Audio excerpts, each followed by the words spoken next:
దేశవ్యాప్తంగా ఆరో విడత ఎన్నికలకు పోలింగ్ ప్రక్రియ ప్రశాంతంగా కొనసాగుతోంది. 6 రాష్ట్రాలు 2 కేంద్రపాలిత ప్రాంతాల్లోని 58 లోక్సభ నియోజకవర్గాలకు జరుగుతున్న పోలింగ్లో ఓటర్లు పెద్ద ఎత్తున తమ ఓటు హక్కును వినియోగించుకుంటున్నారు. ఈ నేపథ్యంలో తొలి 2 గంటల్లో 10.82% మేర పోలింగ్ నమోదైనట్లు ఎన్నికల సంఘం వెల్లడించింది.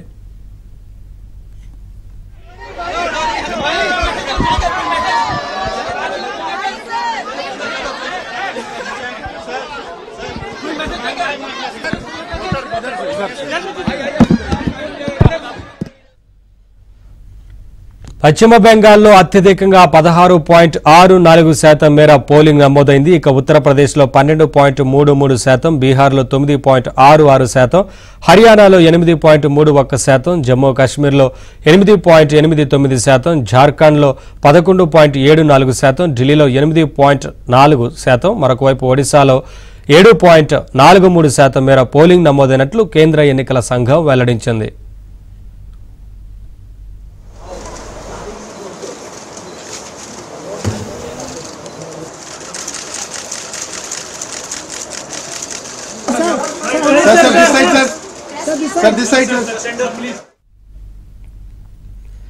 ఎన్నికల్లో పలువురు ప్రముఖులు ఓటు వేశారు. రాష్ట్రపతి ద్రౌపది ముర్ము తన ఓటు హక్కును వినియోగించుకున్నారు. అలాగే ఉపరాష్ట్రపతి జగదీప్ ధన్కర్ ఆయన సతీమణితో కలిసి పోలింగ్ బూత్ దగ్గర క్యూ లైన్లో నిల్చొని ఓటు వేశారు. అలాగే సోనియా గాంధీతో సహా ప్రియాంక గాంధీ, రాహుల్ గాంధీ తమ ఓటు హక్కును వినియోగించుకున్నారు.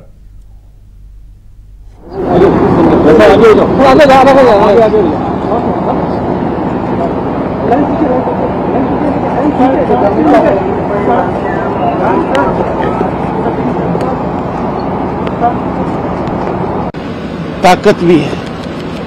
भारत विश्व का सबसे ज्वलंत, सक्रिय, प्रभावी लोकतंत्र है, दुनिया के लिए एक मिसाल है।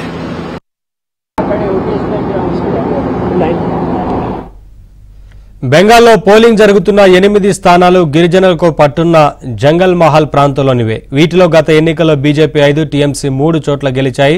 ఈసారి ఎన్నికలు తృణమూల్ కాంగ్రెస్ అధినేత్రి సీఎం మమతా ప్రతిష్టకు సవాలుగా మారాయి. మేదినీపూర్, పురూలియా, బంకూరా తదితర కీలక నియోజకవర్గాలున్న ఈ ప్రాంతంలో అత్యధికంగా సంతాల్, ముండా, వరాన్ తదితర ఆదివాసీ తెగల ప్రజలు నివసిస్తారు. కోల్కతా హైకోర్టు మాజీ జడ్జి జస్టిస్ అభిజిత్ గంగోపాధ్యాయ, ప్రతిపక్ష నేత సువేందు అధికారి సోదరుడు సువేందు అధికారి ఈ విడతలో పోటీలో ఉన్నారు. వివిధ పార్టీలు, స్వతంత్రులు మొత్తంగా 79 మంది అభ్యర్థులు బరిలో ఉన్నారు.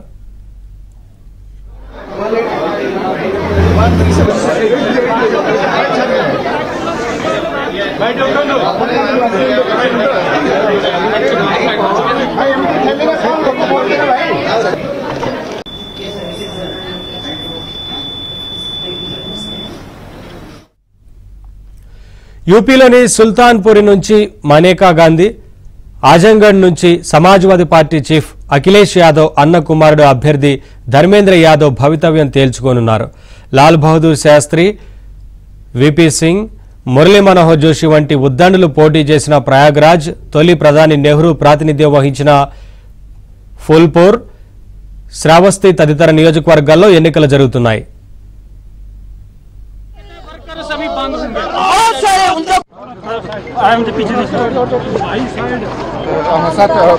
मुख्यमंत्री भूपेंद्र सिंह हुड्डा हैं। हुड्डा साहब मतदान करने जा रहे हैं।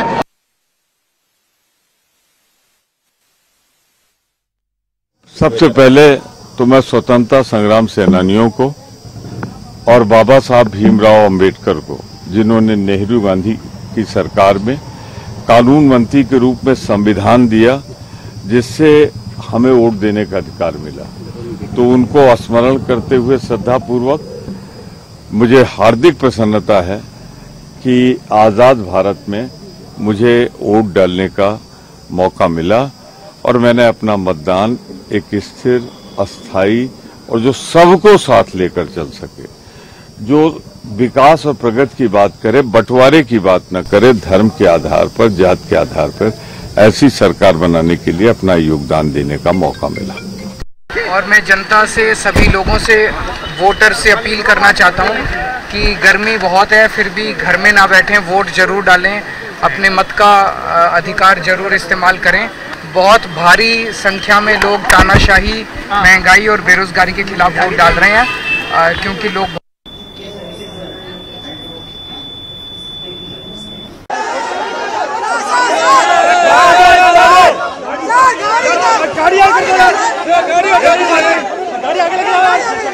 चल आगे चल यार, तुम क्या कर रहे हो?